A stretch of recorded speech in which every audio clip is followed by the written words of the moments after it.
Hi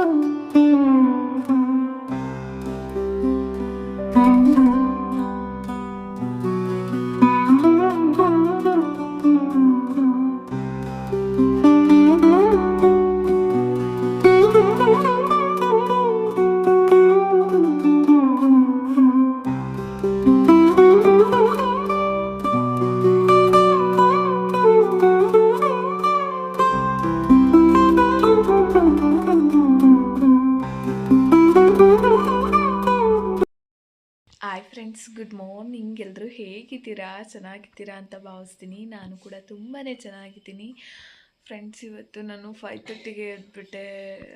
so ಸಾಹೇಬ್ರು ಕಾಲ್ ಮಾಡಿದ್ರು ಬ್ಯಾಂಗ್ಳೂರಿಗೆ ಬಂದಿದ್ದೀನಿ ಅಂತ. ಹಂಗಾಗಿ ಅವ್ರು ಕಾಲ್ ಮಾಡಿದ ತಕ್ಷಣ ನನಗೆ ಗಾಬರಿಯಿಂದ ಎಚ್ಚರಾಗೋಯ್ತು. ನಿದ್ದೆ ಬಂದಿಲ್ಲ. ಬೇಗನೆ ಎದ್ದು ಇವತ್ತಿನ ಬೆಳಗ್ಗೆಯಿಂದ ಈವ್ನಿಂಗ್ವರೆಗೂ ರೊಟೀನ್ ಏನಿರುತ್ತೆ ಅದು ಕಂಟಿನ್ಯೂ ಮಾಡಬೇಕಲ್ವಾ. ಸೊ ಹಾಗಾಗಿತ್ತೆ. ಎದ್ದ ತಕ್ಷಣ ಒಂದು ಗ್ಲಾಸ್ ಬಿಸಿನೀರಲ್ಲಿ ಡೇನ ಸ್ಟಾರ್ಟ್ ಮಾಡಿದೆ.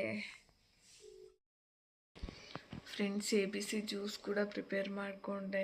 ಇವತ್ತೇನೆಂದರೆ ABC ಜ್ಯೂಸ್ಗೆ ಎಷ್ಟು ತಿಕ್ಕಾಗಿ ಬಂದಿದೆ ಅಂದರೆ, ಒಂದೇ ಥರ ಫ್ರೂಟ್ಸು ಅಂದರೆ ಫ್ಲೇವರ್ ಅದೇ ಕುಡಿದು ಬೇಜಾರಾಗಿರುತ್ತೆ. ಸೊ ಅದರಿಂದ ಆ ಫ್ರೂಟ್ಸ್ನ ಚೇಂಜ್ ಮಾಡಿದ್ದೀನಿ. ಇವತ್ತು ಪಪಾಯ ಹಾಕಿದ್ದೀನಿ ABC ಜ್ಯೂಸ್ಗೆ. ಪಪಾಯ, ಬೀಟ್ರೋಟು, ಕ್ಯಾರೆಟು 300 ರೂಪಾಯಿ ಗಟ್ಟಿಗೆ ತಿಕ್ಕಾಗೆ ಮಿಲ್ಕ್ ಶೇಕ್ ಬರುತ್ತಲ್ಲ, ಆ ರೀತಿ ಮಾಡ್ಕೊಂಡಿದ್ದೀನಿ. ಟೇಸ್ಟ್ ಅಂತೂ ವೆರೈಟಿಯಾಗೇ ಇದೆ. ನಾನು ಬರೀ ಆ್ಯಪಲ್ ಹಾಕಿ ಮಾಡ್ಕೊಂಡು ಅಷ್ಟೇ ಗೊತ್ತಿದ್ದಿದ್ದು. ಟೇಸ್ಟು ಚೆನ್ನಾಗಿದೆ, ಬಟ್ ಸ್ವೀಟ್ ಇರಲ್ಲ. ಅಷ್ಟು ಬಿಟ್ಟರೆ ಡೈಲಿ ಒಂದೊಂಥರ ಫ್ರೂಟ್ಸ್ ಆ್ಯಡ್ ಮಾಡಿದ್ರೆ ಟೇಸ್ಟು ತುಂಬ ಎನ್ಹಾನ್ಸ್ ಆಗುತ್ತೆ ಅಂತ ಹೇಳ್ಬೋದು. ಸಖತ್ತಾಗಿದೆ. ನೀವು ಒಂದು ಸರ್ತಿ ಟ್ರೈ ಮಾಡಿ ನೋಡಿ. ಹೆಲ್ತು ಕೂಡ ಚೆನ್ನಾಗಿರುತ್ತೆ, ಸ್ಕಿನ್ನು ಕೂಡ ಗ್ಲೋ ಆಗುತ್ತೆ. ಒಂದು ಎಲ್ಲ ಥರ ಪ್ರೋಟೀನ್ಸ್ ಆಗ್ಬೋದು, ಎಲ್ಲನೂ ಸಿಗುತ್ತೆ ನಮ್ಮ ಬಾಡಿಗೆ. ಟ್ರೈ ಮಾಡಿ. ಬೆಳಗ್ಗೆನೆ ಕಾಫಿ ಬದಲಿಗೆ ABC ಜ್ಯೂಸ್ ತೊಗೊಳ್ಳಿ.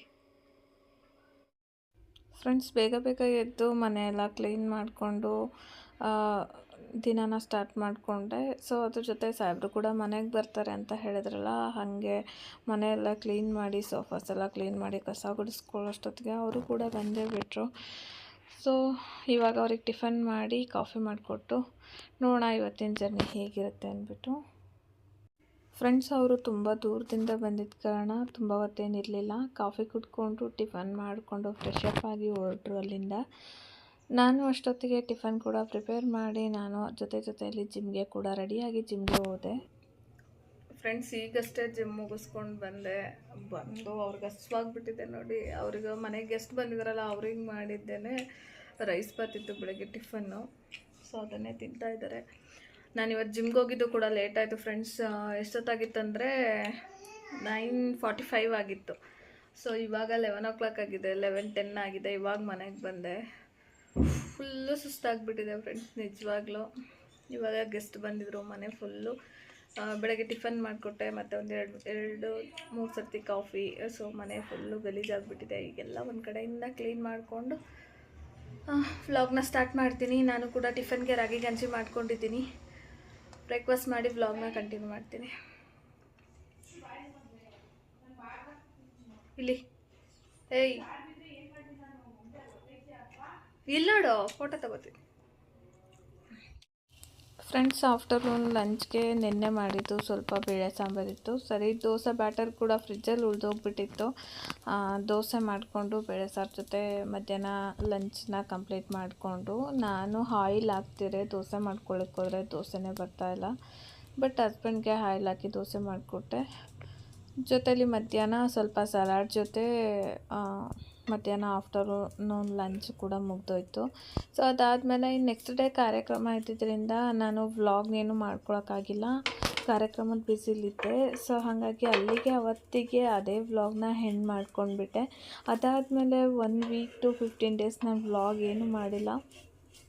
ಏನು ಬೇಜಾರಂದರೆ ವ್ಯೂಸ್ ಆಗ್ತಿರಲಿಲ್ಲ. ಸೊ ಅದೊಂದೇ ಕಾರಣ. ಏನೇ ಮಾಡಿದ್ರೂ ವ್ಯೂಸ್ ಆಗಲ್ಲ ಅನ್ನೋದೊಂದೇ ಒಂದು ಬೇಜಾರಿಗೆ ವ್ಲಾಗ್ನ ನಾನು ಮಾಡೇ ಇರಲಿಲ್ಲ. ಅದಾದಮೇಲೆ 15 days ನಂತರ ನಾನು ವ್ಲಾಗ್ನ ಸ್ಟಾರ್ಟ್ ಮಾಡಿದೆ. ನಂದು ಅಷ್ಟೊತ್ತಿಗಾಗಲೇ ಜಿಮ್ ಜರ್ನಿ 15 days ಆಗಿ ಹೋಗ್ಬಿಟ್ಟಿತ್ತು. ನನ್ನ ಜರ್ನಿ ಹೇಗಿದೆ ಅಂತ ಈ ವ್ಲಾಗಲ್ಲಿ ಶೇರ್ ಮಾಡ್ತೀನಿ, ನೋಡೋಣ ಬನ್ನಿ. ಫ್ರೆಂಡ್ಸ್ ನಮಸ್ಕಾರ. ಎಲ್ಲರೂ ಹೇಗಿದ್ದೀರಾ? ಚೆನ್ನಾಗಿದ್ದೀರಾ ಅಂತ ಭಾವಿಸ್ತೀನಿ. ನಾನು ಕೂಡ ಚೆನ್ನಾಗಿದ್ದೀನಿ. ನನ್ನ ಈ 78 kg ಇಂದ 75 kg ಅಂತ ಅಂದ್ಕೊಳ್ಳಿ. 3 kg 1 ತಿಂಗಳ ವೆಯ್ಟ್ ಲಾಸ್ ಜರ್ನಿ. ಒಂದು ತಿಂಗಳು ವೆಯ್ಟ್ ಲಾಸ್ ಜರ್ನಿ ಹೇಗಿತ್ತು ಅಂತ ಹೇಳಿ ನನ್ನ ವಿಡಿಯೋದಲ್ಲಿ ನನ್ನ ವ್ಯೂವರ್ಸ್ ಜೊತೆ ಶೇರ್ ಮಾಡೋಣ ಅಂತ ಅಂದ್ಕೊಂಡಿದ್ದೀನಿ. ನಿಜವಾಗ್ಲೂ ನಾನು ವೆಯ್ಟ್ ಲಾಸ್ ಆಗಿದ್ದೀನಿ. ವೆಯ್ಟ್ ಲಾಸ್ಗಿಂತ ನಾನು ಪ್ರಾಮಿಸ್ ಫ್ಲಾಟ್ ಲಾಸ್ ಆಗಿದ್ದೀನಿ. ರಿಯಲಿ ಗ್ರೇಟ್ ಅನಿಸುತ್ತೆ. ನಾನು ತುಂಬ ಸರ್ತಿ ಮನೆಯಲ್ಲಿರಬೇಕಾದ್ರೆ ಯಾವಾಗಲೂ ಅಂದ್ಕೊಳ್ತಿದ್ದೆ ವೆಯ್ಟ್ ಲಾಸ್ ಮಾಡೋಣ ಅಂತ ಸ್ಟಾರ್ಟ್ ಮಾಡಿ 5 ಡೇಸ್ 10 ಡೇಸ್ಗೆಲ್ಲ ನಾನು ವೆಯ್ಟ್ ಲಾಸ್ ಡಯಟ್ ಸ್ಟಾಪ್ ಮಾಡ್ತಿದ್ದೆ. ಡಯಟ್ ಸ್ಟಾರ್ಟ್ ಮಾಡಿ 10 ಡೇಸ್ಗೆಲ್ಲ ನಾನು ಡಯಟ್ನ ಸ್ಟಾಪ್ ಮಾಡ್ಕೊಂಡು ಬಿಡ್ತಿದ್ದೆ. But still time 1 month complete ಆಯಿತು. ನಂದು ಡಯಟು ಚೆನ್ನಾಗಿದೆ, ವೆಯ್ಟ್ ಲಾಸ್ ಕೂಡ ಆಗ್ತಾ ಇದೆ. ಜಿಮ್ಮಿಗೆ ಕೂಡ ಕಂಟಿನ್ಯೂಸ್ ಆಗಿ ಹೋಗ್ತಾ ಇದ್ದೀನಿ. 1 ಮಂತಿಂದ 3 ಡೇಸ್ ಅಷ್ಟೇ ನಾನು ಲೀವ್ ಮಾಡಿರೋದು. ಇನ್ನೊಂದು ಹೇಳೋದಾಯ್ತಂದರೆ ನಮ್ಮದು ವೆಯ್ಟ್ ಎಷ್ಟಾದರೂ ಇರಲಿ ನೋ ಇಶ್ಯೂ, ಫ್ಯಾಟ್ ಲಾಸ್ ಮಾಡ್ಕೋಬೇಕು ಬೆಸ್ಟ್. ಯಾಕಂದರೆ ನೋಡಿ, ನಂದು ಆ್ಯಕ್ಚುಲಿ 74 kg ಈಗಿರೋ ವೆಯ್ಟ್ 74.5 ಏನೋ ಇದೆ. ಅಲ್ಲಿಗೆ 74.5 kg ಸಮಥಿಂಗ್ ಇದ್ದೀನಿ. ಬಟ್ ನಾನು ಬೇರೆಯವ್ರ ಕಣ್ಣಿಗೆ ಒಂದು 67-68 ಇರೋ ಥರ ಕಾಣ್ತಾ ಇದ್ದೀನಿ. ಫ್ಯಾಟ್ ಲಾಸ್ ಒಂದು ಆಯ್ತಂದರೆ ನಿಜವಾಗ್ಲೂ ವೆಯ್ಟ್ ಲಾಸ್ ಆಗಿರೋ ಥರ ಕಾಣುತ್ತೆ. ನೋಡಿ, ಈ ಡ್ರೆಸ್ಗಳೆಲ್ಲ ನನಗೆ ತುಂಬ ಟೈಟ್ ಅನ್ನಿಸ್ತಾ ಇತ್ತು. ನೋಡಿ, ತುಂಬ ಟೈಟ್ ಅನ್ನಿಸ್ತಾ ಇತ್ತು. ಈಗ ಒಬ್ಬರು ತೂರ್ಕೋಬೋದು, ಆ ಥರ ಲೂಸ್ ಇದೆ. ಬಟ್ ಎಲ್ಲರೂ ಅಂತಾರೆ ನೀನು ಅಷ್ಟು ವೆಯ್ಟ್ ಇಲ್ಲ 74 kg ಅಂತ. ನಾನು ವೆಯ್ಟ್ ಚೆಕ್ ಮಾಡಿದಾಗ ಅಷ್ಟೇ ಅನಿಸುತ್ತೆ, ಗೊತ್ತಾಗುತ್ತೆ 74 kg ಇದ್ದೀನಿ ನಾನು ಅಂತ. ಫ್ಯಾಟ್ ಲಾಸ್ ಆಯ್ತಂದರೆ ಆಟೋಮೆಟಿಕಲಿ ನಾವು ಸಣ್ಣ ಕಾಣ್ತೀವಿ, ವೆಯ್ಟ್ ಲಾಸ್ ಕೂಡ ಆಗಲಿಕ್ಕೆ ಹೆಲ್ಪ್ ಆಗುತ್ತೆ. ನಾನು ಈ 1 ಮಂತಲ್ಲಿ ನಂದು ಸಿಕ್ಕಾಪಟ್ಟೆ ಫ್ಯಾಟ್ ಲಾಸ್ ಆಗಿದೆ ಬಿಡಿ. ಮತ್ತು ಅದಲ್ಲದೆ ನೋಡಿ, ನಂದು ಹಳೆ ಫೋಟೋಗೂ ನಾನೊಂದು ಫೋಟೋ ತಮ್ಲೈನಲ್ಲಿ ಹಾಕಿದ್ದೀನಿ. ಹಳೆ ಫೋಟೋಗೂ ಸ್ಟಿಲ್ ಈಗಿನ ಫೋಟೋಗೂ ಒಂದು 10 kg ವೆಯ್ಟ್ ಲಾಸ್ ಮಾಡಿರೋ ಥರ ಫೋಟೋ ಕಾಣುತ್ತೆ.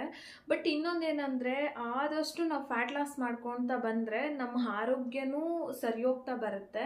ಜೊತೆಯಲ್ಲಿ ನಮ್ಮದು ವೆಯ್ಟ್ ಕೂಡ ಲಾಸ್ ಆಗ್ತಾ ಬರುತ್ತೆ. ಸ್ಕಿನ್ ಎಲ್ಲ ಗ್ಲೋ ಆಗ್ತಾ ಬರುತ್ತೆ. ಡೈಲಿ ABC ಜ್ಯೂಸು, ಮತ್ತು ನಾವೇನು ಮಾಡಬೇಕು, ಫ್ಯಾಟ್ ಲಾಸ್ ಆಗಬೇಕಂದ್ರೆ ಜಾಸ್ತಿ ಪ್ರೋಟೀನ್ ಫುಡ್ನ ತೊಗೊಳ್ಬೇಕು. ಆ್ಯಕ್ಚುಲಿ ನಾನು ಮಾಡಿದ್ದು ಅದೇ ರೀತಿ. ನನ್ನ ಫುಡ್ಡಲ್ಲಿ ಒಂದು 60-65% ಪ್ರೋಟೀನ್ ಫುಡ್ ಇರ್ತಿತ್ತು, ಇನ್ನೊಂದು 10% ಕಾರ್ಬ್ ಇರ್ತಿತ್ತು. ಈ ಥರ ಒಟ್ಟಾರೆ ಒಂದು 3/4 ಭಾಗ ಪ್ರೋಟೀನ್ ಫುಡ್ ಇರಬೇಕು. ನಾವು ಒಂದು ಬ್ಯಾಲೆನ್ಸ್ ಮೀಲ್ಸ್ನ ನಾವು ಯಾವಾಗ ಮೇಂಟೈನ್ ಮಾಡೋಕ್ಕೆ ಸ್ಟಾರ್ಟ್ ಮಾಡ್ತೀವೋ ಆವಾಗ ನಮ್ಮದು ಆಟೋಮೆಟಿಕ್ಲಿ ಫ್ಯಾಟ್ ಲಾಸ್ ಆಗಲಿಕ್ಕೆ ಸ್ಟಾರ್ಟ್ ಆಗುತ್ತೆ. ಫ್ಯಾಟ್ ಲಾಸ್ ಆದರೆ ವೆಯ್ಟ್ ಲಾಸ್ ಆಟೋಮೆಟಿಕ್ಲಿ ಆಗುತ್ತೆ. Don't worry. ನಿಜವಾಗ್ಲೂ ನನಗೆ ಇಷ್ಟೊಂದು ಈಸಿ ವೆಯ್ಟ್ ಲಾಸ್ ಮಾಡೋದಂತ ನಂಗೆ ನಿಜವಾಗ್ಲೂ ಗೊತ್ತಿರಲಿಲ್ಲ. ನಂದು ತುಂಬ ಚೆನ್ನಾಗಿ ರಿಸಲ್ಟ್ ಬಂದಿದೆ. ಮತ್ತು ಊಟದಲ್ಲೂ ಅಷ್ಟೇ, ನಮಗೆ ಇವಾಗ ಪ್ರೋಟೀನ್ ಫುಡ್ಡು, ತರಕಾರಿ, ಹಣ್ಣು, ಇವಾಗ ನಮಗೆ ಟೀ ಕುಡಿಬೇಕಂತ ತುಂಬ ಕ್ರೇವಿಂಗು. ತುಂಬ ದಿವಸದಿಂದ ಕುಡ್ಕೊಂಡು ಬಂದ್ಬಿಟ್ಟು ಇವಾಗ ಸಡನ್ನಾಗಿ ಬಿಡು ಅಂದರೆ ಯಾವುದೇ ಕಾರಣಕ್ಕೂ ಬಿಡೋಕ್ಕಾಗಲ್ಲ. ಅವಾಗ ಏನು ಮಾಡಬೇಕು, 3 ಟೈಮ್ ಟೀ ಕುಡಿಯೋ ಕಡೆ 1 ಟೈಮ್ ಟೀ ತೊಗೊಂಡು ಇನ್ನೂ ಒಂದು ಸರ್ತಿ ಕ್ರೇವಿಂಗ್ ಆ ಟೈಮ್ನಲ್ಲಿ ಆರೆಂಜ್ ತೊಗೋಬೋದು. ಫ್ರೂಟ್ಸ್ಗಳನ್ನ ನಾವು ತೊಗೊಳ್ತಾ ಬಂದಾಗ ನಮಗೆ ಫುಡ್ ಕ್ರೇವಿಂಗು ಸ್ವಲ್ಪ ಕಮ್ಮಿ ಆಗ್ತಾ ಇರುತ್ತೆ. ಮತ್ತು ಫ್ರೆಂಡ್ಸ್, ಇವಾಗ ತುಂಬ ಹಸಿವಾಗ್ತಾ ಇರುತ್ತೆ. ಬೆಳಗ್ಗೆ ನಾವು ಟಿಫನ್ ಮಾಡಿರ್ತೀವಿ, ಟಿಫನ್ ಮಾಡಿದ್ರೂ ತುಂಬ ಹಸಿವಾಗ್ತಿರುತ್ತೆ. ಆ ಟೈಮ್ನಲ್ಲಿ ಏನು ಮಾಡ್ತಿದ್ದೆ ನಾನು ಅಂದರೆ, ಈ ಸೌತೆಕಾಯಿ ತೊಗೊಂಡ್ರೆ ಹಸಿವು ಸ್ವಲ್ಪ ಕಮ್ಮಿ ಮಾಡುತ್ತೆ. ಇಲ್ಲಾಂದರೆ ಕೋಸಂಬರಿ ತೊಗೊಂಡ್ರು ಕೂಡ ಸ್ವಲ್ಪ ಹಸಿವು ಕಮ್ಮಿ ಆಗುತ್ತೆ. ನನಗೆ ರೈಸ್ ಕ್ರೇವಿಂಗು ಹೆವಿ ಇದೆ ಫ್ರೆಂಡ್ಸ್, ನಿಜವಾಗ್ಲೂ ಇದೆ. ಡಯಟ್ ಮಾಡೋರಿಗೆಲ್ಲರಿಗೂ ಇದೆ ಅನಿಸುತ್ತೆ. ನೋಡಿ ನನ್ನ ಡ್ರೆಸ್ ಹೆಂಗಿದೆ, ಲೂಸ್ ಕೈ ನೋಡಿ, ಲೂಸ್ ಆಗಿದೆ. ಆ ಟೈಮ್ನಲ್ಲಿ ನಾನೇನು ಮಾಡ್ತಿದ್ದೆ, ರೈಸ್ ಕ್ರೇವಿಂಗ್ ಆದಾಗ ಓಟ್ಸ್ ತೊಗೊಳ್ಳೋದು. ಓಟ್ಸ್ ಯಾವ ರೀತಿ ತೊಗೊಳ್ಳೋದು ಅಂದರೆ, ಈಗ ಮನೇಲಿ ಬೇಳೆ ಸಾಂಬಾರು ಮಾಡಿರ್ತೀವಲ್ವ, ಬೇಳೆ ಸಾಂಬಾರು ಜೊತೆ ಬಿಸಿನೀರಲ್ಲಿ ಓಟ್ಸ್ ನೆನೆಸಿ ಬೇಳೆ ಸಾಂಬಾರು ಹಾಕ್ಕೊಂಡು ತಿನ್ನೋದು. ಸೊ ಆವಾಗ ರೈಸ್ ಕ್ರೇವಿಂಗು ತುಂಬಾ ಕಮ್ಮಿ ಆಗ್ತಾಯಿತ್ತು ನನಗೆ. ನಿಜವಾಗ್ಲೂ ಫ್ರೆಂಡ್ಸ್, ನಾನು ನನ್ನ ಈ ವೆಯ್ಟ್ ಲಾಸ್ ಜರ್ನಿಯಲ್ಲಿ ಈ 1 ಮಂತ್ ಅಂದ್ಕೊಳ್ಳಿ, 1 ಮಂತ್ ವೆಯ್ಟ್ ಲಾಸ್ ಜರ್ನಿಯಲ್ಲಿ ನಿಜವಾಗ್ಲೂ ನಾನು ಫುಡ್ನ ಯಾವುದನ್ನು ಬಿಟ್ಟಿಲ್ಲ. ಇನ್ನೂ ಟೇಸ್ಟಿಯಾಗಿ ಫುಡ್ನ ಮಾಡ್ಕೊಂಡು ತಿಂದಿದ್ದೀನಿ. ಬಟ್ ನಾನು ಆಯಿಲ್ ಕಂಟ್ರೋಲ್ ಮಾಡಿದ್ದೀನಿ, ಶುಗರ್ ಕಂಟ್ರೋಲ್ ಮಾಡಿದ್ದೀನಿ ಬಿಟ್ಟರೆ ನಾನು ಫುಡ್ಡಲ್ಲಿ ಏನು ಕಾಂಪ್ರಮೈಸ್ ಆಗಿಲ್ಲ. ಬಟ್ ಈ ಡಯಟ್ ಪ್ಲ್ಯಾನ್ ಗೊತ್ತಿಲ್ಲ, ಜಿಮ್ಗೆ ಹೋಗೋದಕ್ಕೆ ಮೊದಲು ಸಿಕ್ಕಿದೆಲ್ಲ ತಿಂತಿದ್ದೀನಿ. ಊಟದಲ್ಲಿ 90% ಕಾರ್ಬ್ ಇರ್ತಿತ್ತು, ಇನ್ನು 10% ಪ್ರೋಟೀನ್ ಅದು ಇದು ಇರ್ತಿತ್ತು. ಬಟ್ ಈಗ ಎಲ್ಲ ಉಲ್ಟಾ ಮಾಡ್ಕೊಂಡಿದ್ದೀನಿ. 65 to 75% ನಾನು ಫುಡ್ಡಲ್ಲಿ ಪ್ರೋಟೀನ್ ಇರುತ್ತೆ, ಇನ್ನೊಂದು 10% ಕಾರ್ಬ್ ಇರುತ್ತೆ. ಸೊ ಈ ಥರ ಮಾಡ್ಕೊಂಡಿದ್ದೀನಿ, ಬ್ಯಾಲೆನ್ಸ್ ಮೀಲ್ಸ್. ಇನ್ನು ಟೇಸ್ಟಿಯಾಗಿ ಕೂಡ ಫುಡ್ ಮಾಡ್ಕೊತಾ ಬರ್ತಾ ಇದ್ದೀನಿ. ಆಮೇಲೆ ನನಗೆ ಆ್ಯಕ್ಚುಲಿ ನಿಜವಾಗ್ಲೂ ನನಗೆ ಫುಡ್ ಹೆಂಗೆ ತಿನ್ಬೇಕಂತಲೇ ಗೊತ್ತಿರಲಿಲ್ಲ. ಏನೋ ಒಂದು ತಿನ್ನೋದು, ಹೊಟ್ಟೆ ತುಂಬಿದ್ರೆ ಸಾಕು ಅಂತಿದ್ದೆ. ಬಟ್ ಇವಾಗ ಹಂಗಲ್ಲ. ಒಂದು ಮೀಲ್ಸಲ್ಲಿ ನಂದು ಬೆಳಗ್ಗೆ ದೋಸೆ ಮಾಡ್ತಿದ್ದೀನಿ ಟಿಫನ್ಗೆ ಅಂತ ಇಟ್ಕೊಂಡ್ರೆ, ವಿತೌಟ್ ಆಯಿಲ್ ಬದಲಿಗೆ ತುಪ್ಪ ಹಾಕ್ಕೊತೀನಿ. ಅದು ಒಳ್ಳೆ ಆ್ಯಕ್ಚುಲಿ ಗುಡ್ ಫ್ಯಾಟ್. ಆ ತುಪ್ಪದಿಂದ ಯಾವುದೇ ಥರ ತೊಂದರೆ ಆಗಲ್ಲ, ಗುಡ್ ಫ್ಯಾಟ್ ಇರುತ್ತೆ. ತುಪ್ಪ ಹಾಕ್ಕೊತೀನಿ. ಲೈಕ್ ಅದೋಯ್ತಂದರೆ ಇವಾಗ ದೋಸೆ ಜೊತೆಗೆ ಸ್ವಲ್ಪ ತರಕಾರಿ, ವೆಜಿಟೇಬಲ್ಸು, ಒಂದು ಬನಾನಾ, ಮತ್ತು ಫುಡ್ಡಿಗೆ ಟಿಫನ್ಗೆ ಆ ಥರ ಮಾಡ್ಕೊತೀನಿ. ಒಂದು ಬನಾನಾ ಮತ್ತು ಒಂದು ಸ್ವಲ್ಪ ಹಸಿ ಮೊಳಕೆ ಕಟ್ಟಿರೋ ಕಾಳು. ನಿಜವಾಗ್ಲೂ ಫ್ರೆಂಡ್ಸ್, ನಾನು ಮೊಳಕೆ ಕಟ್ಟೋದನ್ನೇ ಬಿಟ್ಬಿಟ್ಟಿದ್ದೆ ಮನೇಲಿ. ಸೊ ಇವೆಲ್ಲ ನಮಗೆ ನಾವೇ ತಂದಿಟ್ಕೊಳ್ಳೋದು. ನಿಜವಾಗ್ಲೂ ಹೆಲ್ದಿ ಫುಡ್ನ ಮೇಂಟೈನ್ ಮಾಡ್ತಾ ಬಂದರೆ ನಮ್ಮ ಡಯಟ್ ಎಷ್ಟು ಚೆನ್ನಾಗಿ ಆಗಿಬಿಡುತ್ತೆ ಅಂದರೆ ಒಂಥರ ಸೀರಿಯಲ್ ಟೈಪ್ ಆಗಿಬಿಡುತ್ತೆ. ಯಾವುದೂ ಕೂಡ ಬೋರ್ ಅಂತ ಅನಿಸಲ್ಲ. ಮೊಳಕೆ ಕಾಳು ತಿಂದರೆ ಎಷ್ಟು ಸ್ಟ್ರಾಂಗ್ ಇರ್ತೀವಿ ಅಂದರೆ ತುಂಬ ಸ್ಟ್ರಾಂಗ್ ಆಗುತ್ತೆ ಮೂಳೆಗಳೆಲ್ಲ.